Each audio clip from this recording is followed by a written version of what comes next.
Oklahoma's earthquake response appears to be working. Drought spreads across the Sooner State, and texting while driving. Who's going to stop you? This is OU Nightly.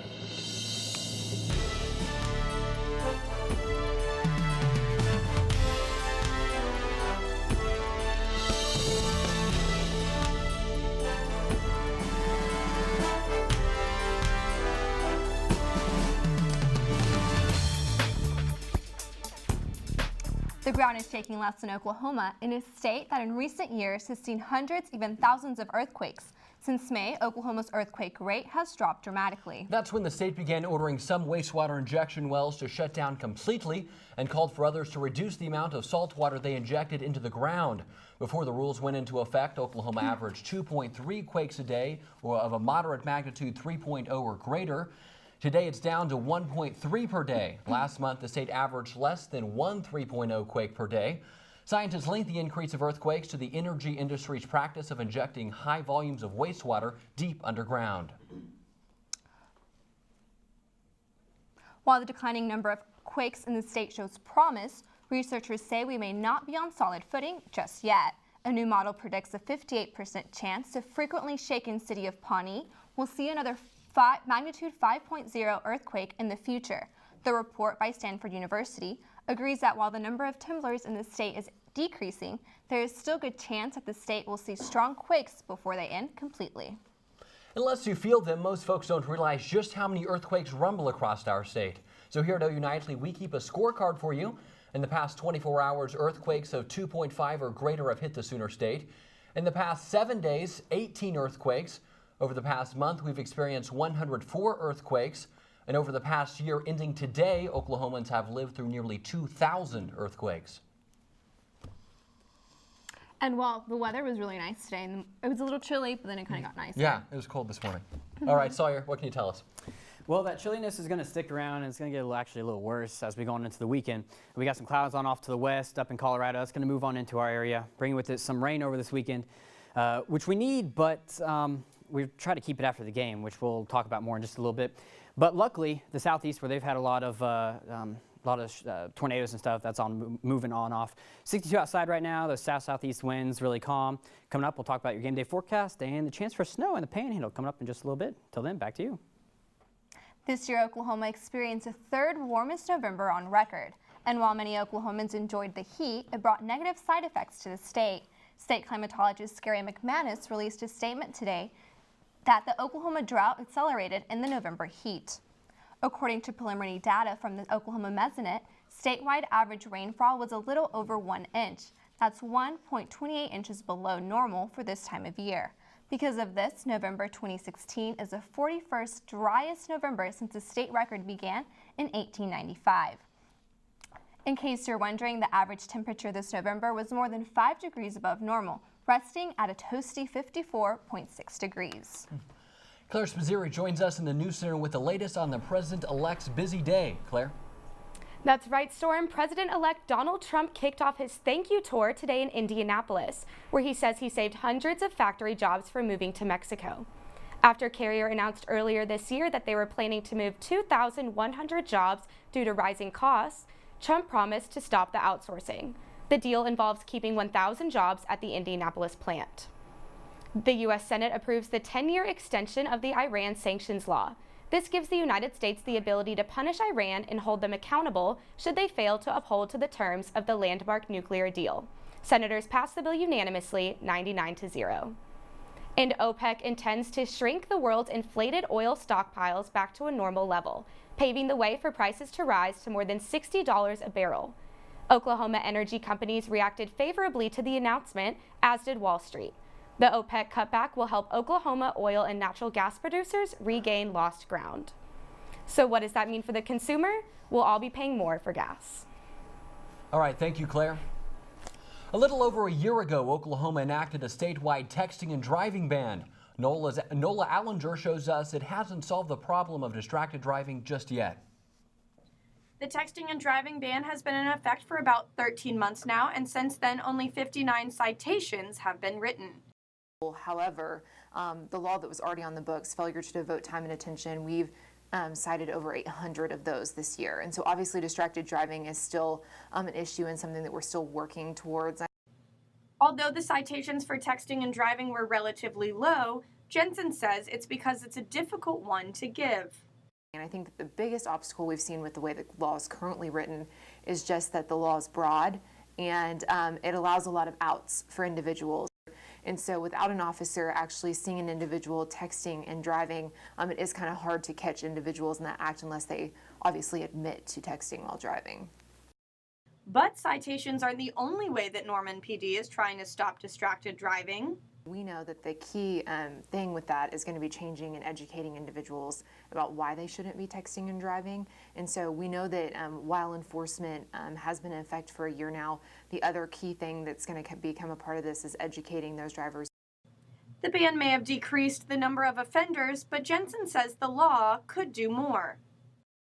I think law enforcement across the board is hoping that we one day can get to a place where law prohibits individuals from using their cell phone at all while in the car. Just because you're not texting doesn't mean your phone isn't a distraction. The best thing to do? Put it away completely while driving. Nola Allinger, OU Nightly. The texting and driving ban does allow you to use any non-text apps, and you can fully use your phone at stoplights. Still ahead on OU Nightly, Sooners take the lead and currying a curse. We'll be right back.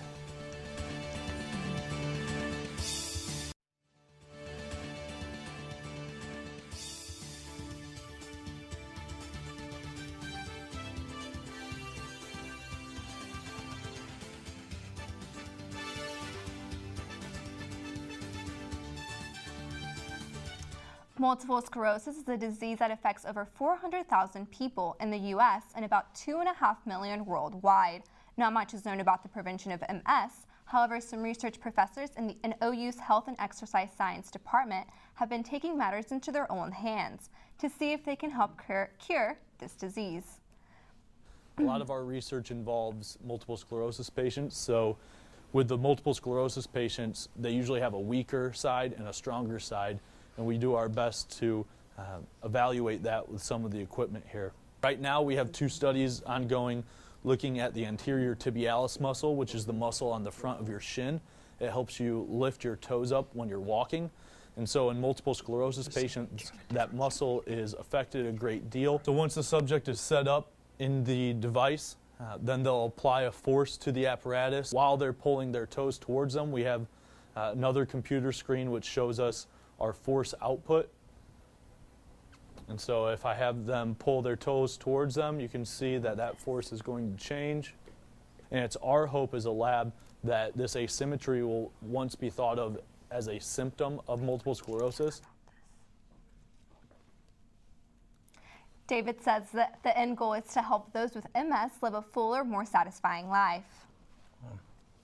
And Sammy Steele joins us now in the Health Beat with an exciting new medical discovery made by some other Sooners. Sammy? That's right, Storm. 2 OU alumni have made a breakthrough in sickle cell disease research. Scott Rollins and Russell Ruther led their team to discover a protein in blood cells that causes the devastating disease. They created a monoclonal antibody therapy injection that blocks the sickle cell causing protein from binding to the red blood cells. The team is now moving forward to receive FDA approval and place the treatment on the market for commercial use. The Atlanta Journal-Constitution released a ranking on how well U.S. states protect patients from sexually abusive doctors, and it's not looking good for Oklahoma. The Panhandle state received a low 46%, making it the fourth worst state in the country in regards to leaving patients vulnerable to abusive physicians. A soda tax may be coming to a city or bottle near you. In November, it became clear that voters across the country are becoming more accepting of increasing taxes on sweet drinks. Soda tax supporters say they are taking inspiration from the fight against tobacco in hopes of curbing soda consumption nationwide. And flu numbers are slowly rising in Oklahoma. Today, the state health department announced there have been 28 flu hospitalizations since September, but unfortunately, no deaths, or fortunately, 0 deaths. That's good. Wow, well, we'll see. Storm and I didn't get the flu shot, so we'll see how we do. Yeah. And around this time of year, flu tends to peak, so just make sure you get your flu shot and you're taken care of.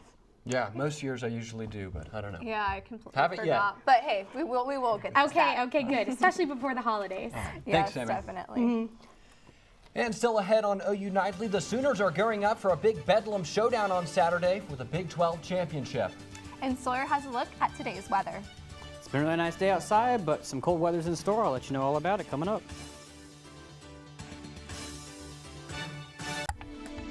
Welcome back to OU Nightly, and we talked how nice it's been outside, but that's all going to be coming to an end here shortly.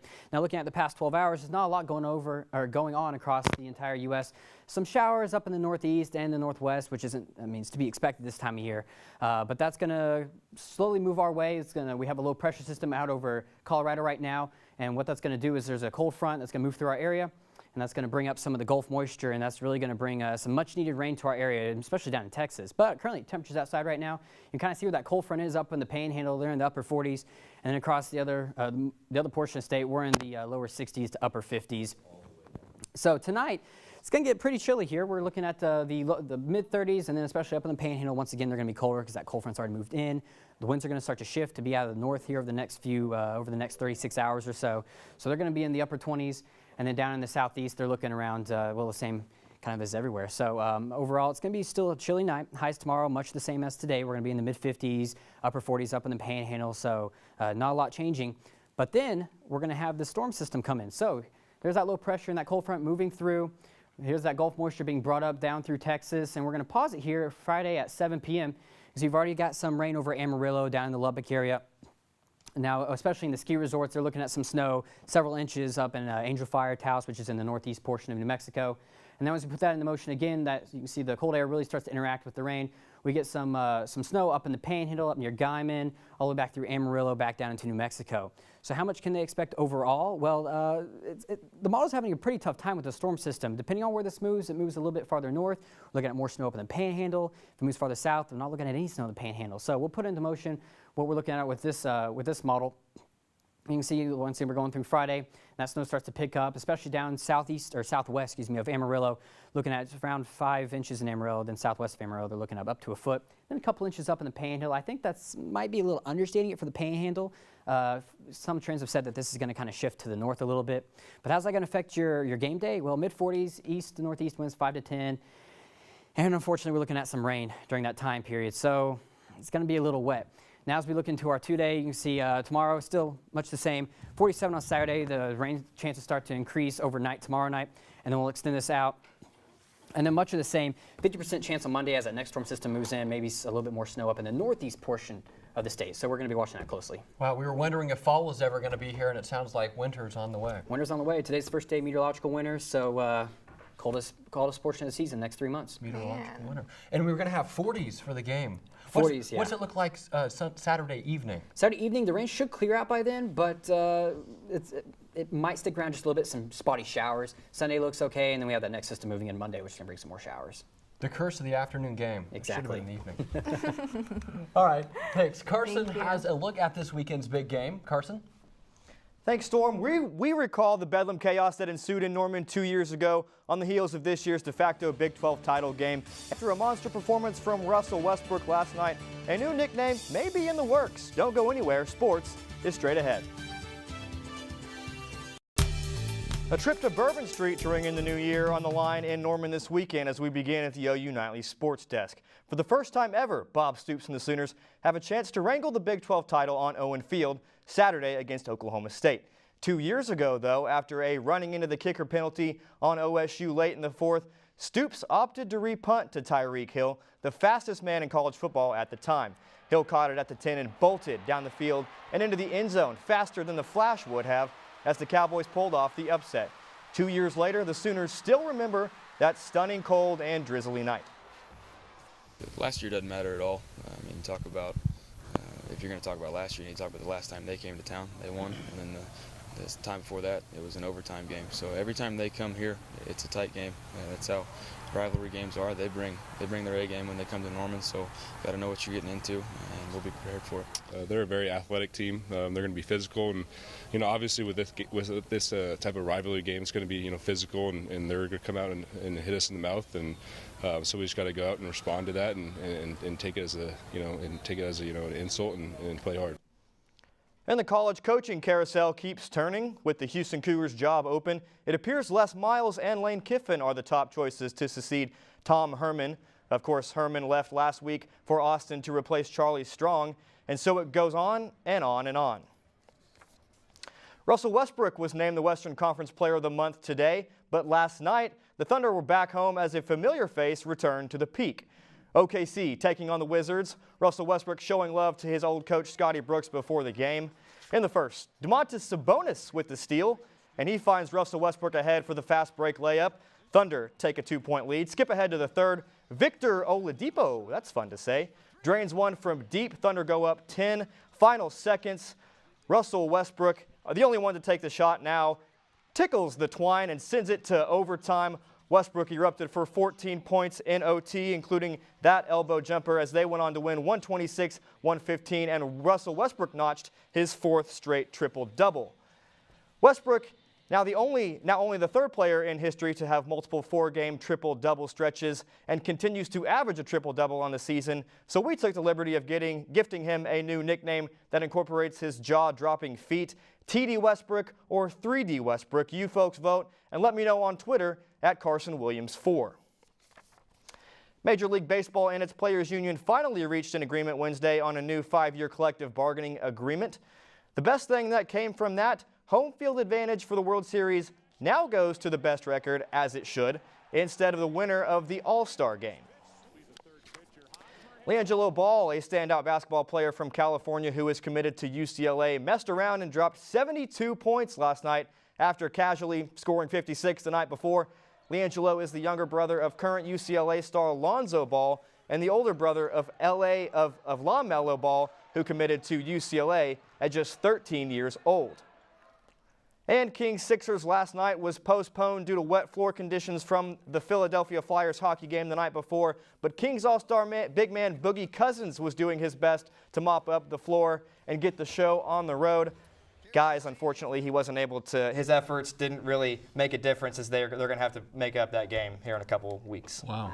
Well, definitely Boogie was showing that city of brotherly love. Right, I think. exactly. He took it to heart. Yeah, the Sixers sure had a meltdown. It sounds like it. You're right. But good to see Boogie, kind of getting out there and not being one of those players who's like, oh, I'm not going to do anything. No, I always like that. Like, I mean, I think it's just really nice to see how humble and caring these players really are. They are. Most of them are. All right, thanks, Carson. Still to come on OU Nightly, easing the cold of winter for Norman's homeless.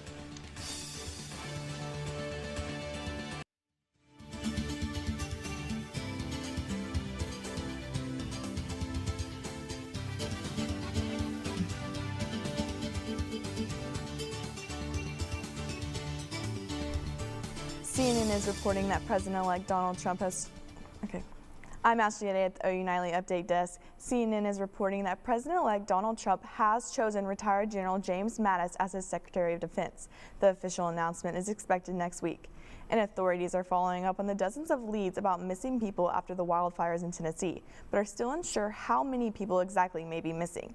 The death toll stands at 7, and the number of injured has risen to about 75. That's it for now. Back to you in the studio. Thanks, Ashley. This holiday season is right around the corner, and Norman residents are stepping up to the plate. People are leaving coats and blankets for the homeless in a place you might not guess, trees. The trees are on the property of the Norman First Baptist Church, but the church says they don't sponsor this community event. They host a weekly coat drive, but said this is just something in the Norman community, people in the Norman community decided to do on their own. The trees are right across the street from the railroad tracks, from the Norman Homeless Shelter, and even businesses around the area noticed the donations. I think it has a small town feel, and we really kind of take care of our own, and I think it's pretty awesome. To find out how to donate coats to the First Baptist Church this winter season, visit fbcnorman.org. Speaking of coats, you're going to need coats tonight, guys. It's going to be chilly, and that's an awesome thing for the community to do, especially during this time of year. I mean, like I said, we're getting a meteorological winter. It's the coldest 3-month period of the year, so December, January, February. So it's good to see people out there, giving back to the community. But tonight, though, clear skies as clouds are going to start to be on the increase. We talked about the showers moving in on Saturday, especially for the game, unfortunately. We're going to dip down into the lower 40s And those winds start to shift back over. They'll be shifting to the east tomorrow and then the north. So 5-10 miles per hour, but overall, it's going to be a little chilly tonight. So make sure you bundle up. Thanks, sir. Thank you. Thanks for watching OU Nightly, brought to you by the Gaylord College of Journalism and Mass Communication on the campus of the University of Oklahoma. We'll see you right back here tomorrow night, live at 4:30. Have a great evening. Good night.